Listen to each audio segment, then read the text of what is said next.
कहीं उनकी खींच और भी बढ़ती जा रही है और ऐसे में वो लगातार से सिविलियंस एरियाज को टारगेट कर रहा है। जी बिल्कुल, हमारे साथ कर्नल वीके शाही भी लगातार जुड़े हुए हैं, उनके पास चलेंगे। कर्नल वीके शाही जी, नवाज शरीफ ने शहबाज शरीफ को नसीहत दी है कि भारत के साथ सब कुछ ठीक कर ले, शांति बहाल कर ले। क्या लगता है, भाई की नसीहत मानेंगे? पूछो, ओवर हो गया। वीडियो के एमिनेशन भी उनका खत्म होता जा रहा है, तो हो सकता है अब वो विक्टिम कार्ड खेलें और ये हरकतें बंद करें। क्लियरिंग ऑफ गन्स कर रहे हैं, बचा बचाया एमिनेशन यूज कर रहे हैं, ताकि उस स्टेज पर आने से पहले वो ज्यादा से ज्यादा क्षति हम लोगों को दे सकें। अब ये देखते हैं हमारी गवर्नमेंट ने क्या फैसला लिया है।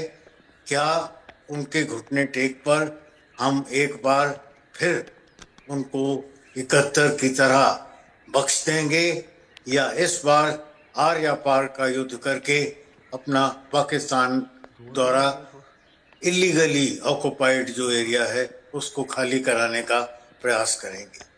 मैं समझता हूँ आजकल एक जो आने वाले 2-4 दिन बहुत क्रिटिकल हैं। क्या निश्चय हमारे देश ने लिया है और किस हद तक हम इनको दबाना चाहते हैं। बिल्कुल, अब देखना होगा। सर, आपके पास वापस आऊंगी। जालंधर में रात करीब 2 बजे 6 धमाके हुए हैं और एक के बाद एक 6 धमाके देखे गए। जालंधर आर्मी कैंप के पास एक ड्रोन भी देखा गया। सीरियल धमाके के बाद जालंधर में ब्लैकआउट हो गया। लगातार ये हमले, ये धमाके पाकिस्तान की ओर से किए जा रहे हैं। लगातार प्रोवोकेटिव हमले इन्हें कहा जा सकता है, उकसाने की कोशिश है। यहां पर ये देखिए, ये तस्वीरें भी आपको दिखा रहे हैं ड्रोन के जरिए। यहां पर ये ड्रोन के अवशेष यहां पर मिले हैं। एक के बाद एक 6 धमाके। सीरियल धमाके के बाद जालंधर में ब्लैकआउट भी हो गया। पाकिस्तान अपनी हरकतों से बाज नहीं आ रहा। अब समय आ गया है पाकिस्तान को मुंहतोड़ जवाब देने का। हालांकि भारतीय सेना के जवान यहां पर लगातार पुरजोर कार्रवाई कर रहे हैं, लेकिन जिस तरीके से यहां पर पाकिस्तान लगातार उकसावे वाले हमले कर रहा है, ऐसे में अब आतंकवाद की कमर तोड़ना बेहद जरूरी हो गया है। रिहायशी इलाकों को लगातार निशाना बनाया जा रहा है। ये देखिए, जालंधर पंजाब की ये तस्वीर है। रात को करीब 2 बजे यहां पर एक के बाद एक 6 धमाके, किसी सीरियल धमाके की तरह यहां पर ये 6 धमाके बैक टू बैक सुनाई पड़े हैं। लोगों में खासा डर। इन तमाम धमाकों के बाद लोग अपने अपने घरों में कैद होने को मजबूर हो गए हैं। उसी बीच यहां पर ब्लैकआउट भी हो गया जब ये तमाम धमाके वहां पर सुनाई दिए गए। हाई अलर्ट पर इस वक्त पंजाब। जिस तरीके से शुरुआत से ही पंजाब में ड्रोन हमले देखे गए, रात करीब 2 बजे ये 6 धमाके बैक टू बैक सुनाई दिए थे।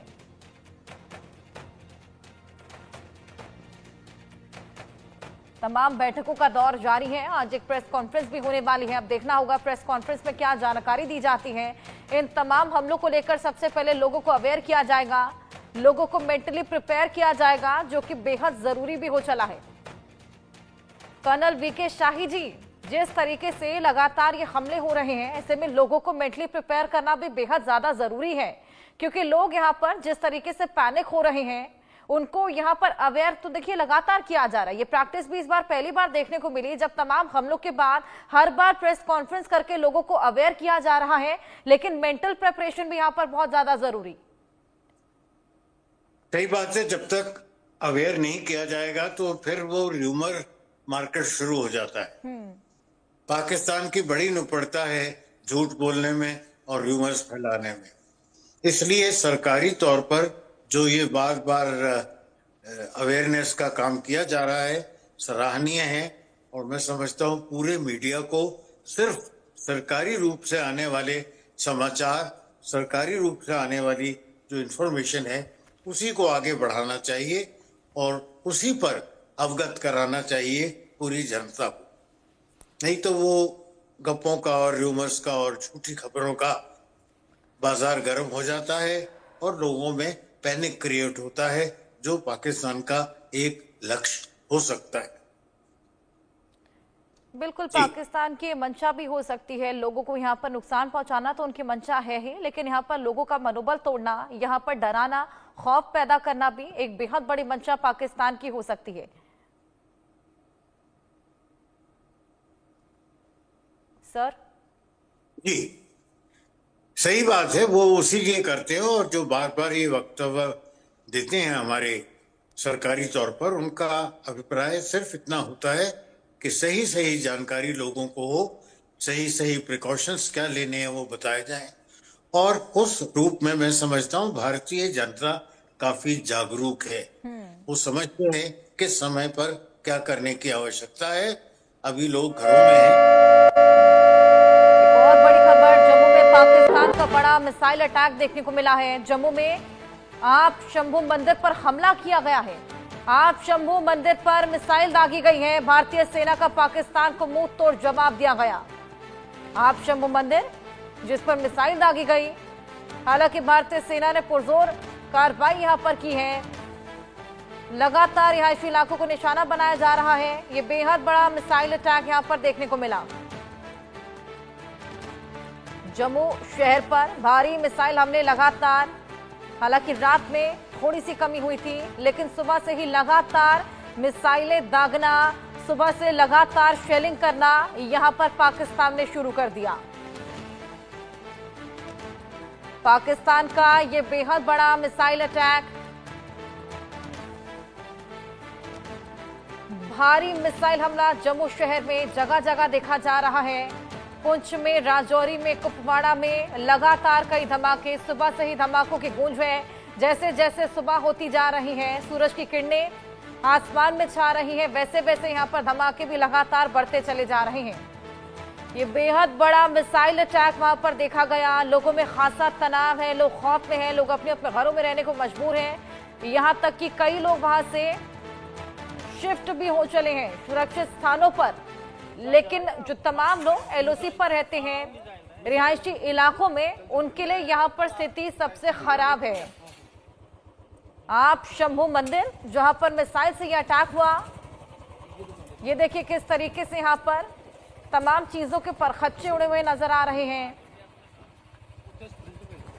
ये देखिए पेड़ भी वहां पर गिर गए हैं। जिस तरीके से पूरे मिसाइल का अटैक यहाँ पर हुआ, हमारे सहयोगी अजय जांडियाल हमारे साथ जुड़ गए। अजय, आप शंभू मंदिर जहां पर मिसाइल से अटैक हुआ, क्या और जानकारी? देखिए, बिल्कुल मैं आपको बता दूं कि इस समय जम्मू शहर जो है, जिस जगह मैं बैठा हूं, उसके बाहर जो है बहुत ज्यादा शेलिंग जो है वो पाकिस्तान की तरफ से की जा रही है। और शहर के बीचों बीच कई जो रिहायशी इलाके हैं उनको पाकिस्तान ने निशाना बनाया है, जिसमें चाहे वो जम्मू शहर का रिहाड़ी इलाका हो, आप शंभू मंदिर जो रूपनगर में है जम्मू शहर के, वहां की बात हो। इसी तरह से जो जानकारियां हैं, जम्मू शहर के कई इलाकों में कई धमाके जो है वो लगातार जो है वो सुने जा रहे हैं। मैं खुद जिस जगह पे हूँ, तो आपको बता दूं कि पहले हम छत पे थे, मगर हमें भी बेसमेंट में जाने के लिए बोल दिया गया पुलिस द्वारा, क्योंकि पाकिस्तान की तरफ से जो है वो हैवी शेलिंग की जा रही है। और खासतौर पर सायरन की आवाजें जो है वो सुबह 4 बजे शुरू हुई थी। उसके बाद पाकिस्तान की तरफ से ड्रोन हमला हुआ, कई डिफेंस इंस्टॉलेशन को निशाना बनाने का प्रयास किया गया, और उसके बाद जो है थोड़ी देर की शांति, और फिर उसके बाद एक बार फिर से मिसाइल अटैक जो है वो पाकिस्तान की तरफ से शुरू हुआ है, जहां पाकिस्तान जो है वो अब रिहायशी इलाकों को जो है वो निशाना बना रहा है। लगातार पाकिस्तान की तरफ से शेलिंग करके कोशिश की जा रही है कि किसी भी तरीके से यहाँ मासूम लोगों की जो है वो जान ली जा सके। इससे पहले हमने देखा पुंछ में किस तरह से पाकिस्तान की तरफ से बर्बरता बरसाई गई। सुबह तड़के जो पाकिस्तान की तरफ से शेलिंग की गई है, उसमें काफी नुकसान जो है वो उठाना पड़ा है। वहां एक सीनियर गवर्नमेंट ऑफिशियल जो हैं वो गंभीर रूप से जख्मी हो गए हैं, जब एक मोटार शेल जो है वो एलओसी से दूर अंदर जो है वो राजौरी टाउन में आकर गिरा। उसमें काफी नुकसान जो है उनको हुआ, और कई लोग इसमें जो है वो घायल भी बताए जा रहे हैं। बिल्कुल, यहाँ पर कई लोग घायल हुए हैं और लाजमी है कि वहां पर तनाव की स्थिति बनी हुई होगी। अजय, ऐसे में लोगों के लिए वहां पर क्या कुछ किया जा रहा है, किस तरीके से सेफ्टी इंश्योर की जा रही है, क्या लोगों को शिफ्ट भी किया जा रहा है वहां से? देखिए, सबसे बड़ी बात है कि लोग शिफ्ट कहाँ होंगे, क्योंकि बॉर्डर के इलाकों से जब लोगों को पीछे लाया गया था, तो पाकिस्तान की तरफ से दूर अंदर जो जो मुख्य जो शहर हैं जम्मू के, जैसे उधमपुर है, जम्मू सिटी है, नौशहरा टाउन है, राजौरी टाउन है, ये तमाम सिविलियन इलाके हैं जहां पर पाकिस्तान की तरफ से भारी गोलाबारी जो है वो की जा रही है और सिविलियंस को टारगेट किया जा रहा है। तो ऐसे में कहीं ना कहीं पाकिस्तान की मंशा साफ दिख रही है कि पाकिस्तान मासूम लोगों को, निहत्थे लोगों को जो है वो नुकसान पहुंचाने की फिराक में है और उसी को लेकर पाकिस्तान की तरफ से जो है वो भारी गोलाबारी जो है इस वक्त की जा रही है। मिसाइल अटैक जो है वो सरफेस टू बेस मिसाइल की बात की जाए, सरफेस मिसाइल की बात की जाए, तो इस तरह के हथियारों का इस्तेमाल पाकिस्तान कर रहा है। दरअसल पाकिस्तान ने बीती रात जो है लगभग 8:15 बजे के करीब जो जम्मू कश्मीर में ड्रोन से हमले की कोशिश की, मगर जब वो ड्रोन के हमले निष्क्रिय हो गए, वो नाकाम हो गए, तो उसके बाद सुबह लगभग 4:30 बजे जो है वो कोशिश की गई और उसी के बाद से जब ये ड्रोन हमले जो है वो नाकाम रहे तो पाकिस्तान जो है अब मिसाइल जो है वो अटैक कर रहा है सिविलियन इलाकों पे और नुकसान पहुंचाने की कोशिश में पाकिस्तान है। बिल्कुल अजय, लगातार आप अपनी आप बीती भी बता रहे हैं क्योंकि आप भी जम्मू में ही रहते हैं। जिस तरीके से वहां पर हालात बने हुए हैं आपसे बेहतर कोई नहीं जान सकता। आप शंभू मंदिर जहां पर यह हमला हुआ, तस्वीरें आपको दिखा रहे हैं। क्या हालात इस हमले के बाद वहां पर बने, वो तस्वीरें भी आपके सामने। हमारे साथ कर्नल टीपी त्यागी भी जुड़ गए हैं, डिफेंस एक्सपर्ट, उनके पास चलेंगे। कर्नल टीपी त्यागी जी, बहुत स्वागत है आपका। अब रिटेलिएशन से काम तो चलेगा नहीं, अब मुंह तोड़ जवाब देने की बारी आ गई है। क्या स्ट्रैटेजी यहाँ पर अपनाई जा सकती है?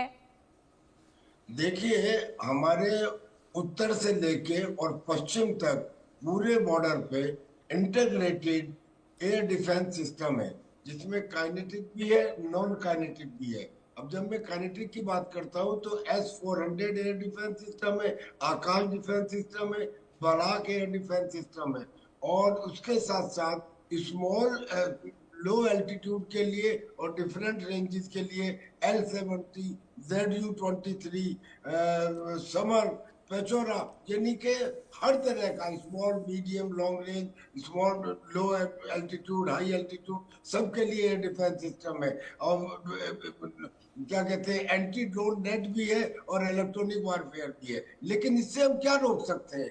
इससे हमने उसकी फतेह मिसाइल आई, हमने उसे रोक दिया। उसके ड्रोन पिछले 3 दिन से 400-400, 500 आए, हमने उन्हें रोक दिया। लेकिन आर्टिलरी फायर को कैसे रोकें?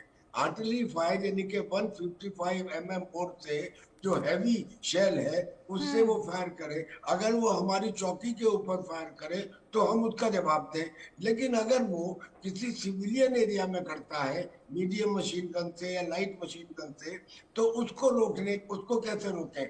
हम तो उसको जवाब में, हम तो उनके सिविलियन को मारते नहीं, क्योंकि हमारी पॉलिसी में नहीं है। लिहाजा एज एन आर्मी ऑफिसर मेरा ये कहना है कि अब ये करीब फुल फ्लेज वार स्टार्ट हो चुका है। Now we should take disproportionate action. ये जो हमारी ब्रीफिंग्स के अंदर कहा जाता है बार बार, we have taken measured action, proportionate action, non escalatory action, no, this should be cut. Now वो जो न्यूटन का तीसरा लॉ है कि for every action there is an equal and opposite reaction, मैं कहता हूँ no, now it should be massive and opposite reaction. It should not be proportionate, it should be disproportionate. That is necessary because he is attacking our civilian area.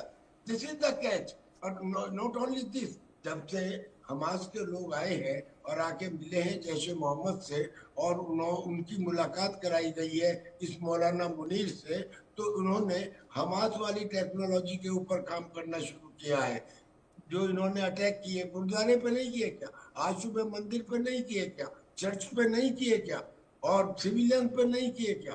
तो ये they are creating. और उसमें sometime हम बाहर का तो देख लेते हैं, internally there are people who may in front of you they may say yes we are with you, but खास खबर के सह प्रायोजक हैं MDH देगी मिर्च का तड़का, अंग अंग फड़का, MDH की देगी मिर्च, और